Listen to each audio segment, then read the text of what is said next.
ডেঙ্গুর লাগাম যেন টেনেই ধরতে পারছে না। প্রতিনিয়ত বাড়ছে রোগীর সংখ্যা। গেল ২৪ ঘন্টায় এই রোগে আক্রান্ত হয়ে আরও ১,২২৫ জন হাসপাতালে ভর্তি হয়েছে, যা চলতি বছরে একদিনে সর্বোচ্চ। এ সময় মৃত্যু হয় আরও ৪ জনের। দেশে চলতি বছর সবচেয়ে বেশি ৮,১৪৪ জন ডেঙ্গু রোগী ভর্তি হয়েছেন ঢাকা দক্ষিণ সিটি কর্পোরেশনের হাসপাতালে। মৃত্যু হয়েছে ৯৯ জনের। এছাড়া ঢাকা উত্তর সিটি কর্পোরেশনে আক্রান্ত ৭,৩৫২ জন ও মৃত্যু হয়েছে ২৬ জনের। আমার জ্বর হয়েছিল ২ তারিখ থেকে, তা কি জ্বরটা তো বুঝতে পারিনি। ২ তারিখে হাসপাতালে আসছি, আসার পরে ব্লাড নিছে, নেওয়ার পরে ডেঙ্গু ধরা পড়ছে। আমাদের এদিকে আপনার ওই যে মশা যে নিধন করে ওইরকম কার্যক্রম বেশি একটা চলে না।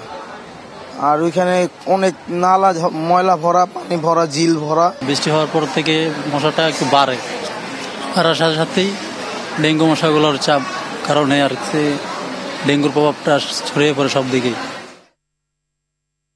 দর্শক, এই মুহূর্তে রাজধানীর শ্যামলী টিবি হাসপাতালে রয়েছেন সহকর্মী বিপুল দেবরায়। সরাসরি যোগ দিচ্ছেন তিনি। বিপুল, গেল ২৪ ঘন্টায় রেকর্ড সংখ্যক রোগী ভর্তি হয়েছে হাসপাতালগুলোতে। তো এখন হাসপাতালের চিত্র কেমন দেখতে পাচ্ছেন, আর চিকিৎসকরা কি বলছে আর কি পরামর্শ দিচ্ছে জানাবেন আমাদের।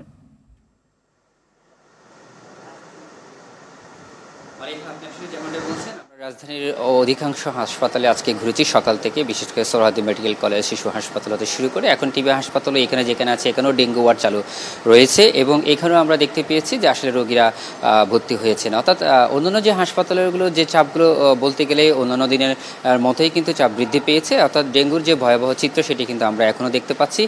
চিকিৎসকরা বলছেন যে এই বর্তমানে যে আবহাওয়াটা রয়েছে, বিশেষ করে থেমে থেমে কখনো বৃষ্টি হচ্ছে, কখনো রোদ হচ্ছে, এই বৃষ্টির কারণে যে জলাবদ্ধতার সৃষ্টি হচ্ছে সেখানে কিন্তু এই মশাটার জন্ম হচ্ছে।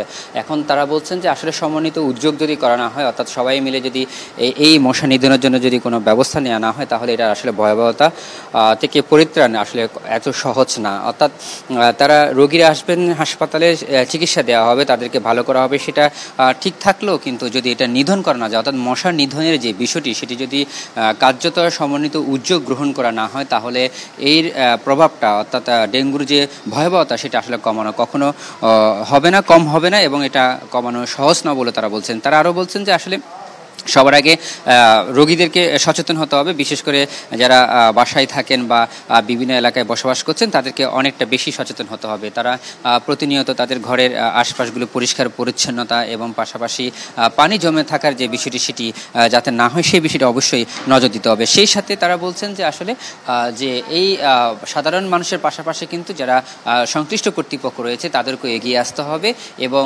চিকিৎসক, সাধারণ মানুষ এবং অন্যান্য যারা রয়েছে সবাইকে কিন্তু সমন্বিত উদ্যোগের মধ্যে দিয়ে এটি প্রতিরোধ করার জন্য ব্যবস্থা নিতে হবে। মালিহা, এই ছিল আমার কাছে সর্বশেষ তথ্য। ধন্যবাদ আপনাকে।